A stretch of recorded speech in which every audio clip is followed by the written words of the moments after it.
कुणालाही न आवडणारा मुळा. नाव घेताच अनेक जण नाक मुरडतात. म्हणूनच आपल्या लपलेल्या भाज्या सिरीजमध्ये आज आपण मुळा लपवणार आहोत. जसं मुळ्याचे पराठे बनतात, तसं मुळ्याची भाकरी का नाही? आज आपण तेच बनवूया.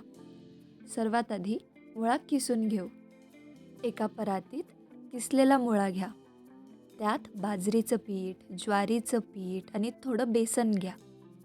आता चवीनुसार मीठ, हळद, लाल तिखट, गरम मसाला, काळी मिरी पूड आणि हिरव्या मिरच्या घाला. थोडे तीळ घाला आणि थोडंसं तेलही घाला. आता सगळं नीट मिसळा आणि हळूहळू पाणी घालत मऊसर पीठ मळा. आता या पिठाची छान भाकरी थापून घ्या.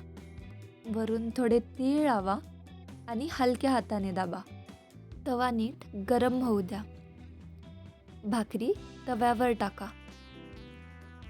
आणि वरून थोडं पाणी टाका, जसं भाकरीसाठी करतो तसं.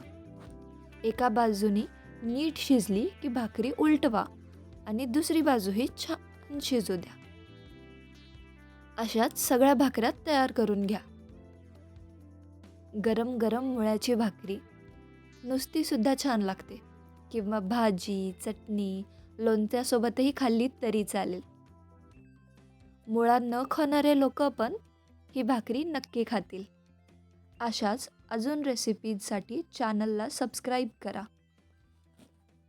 आणि सांगा बरं, तुमच्या घरी सगळेजण मुळा खातात का?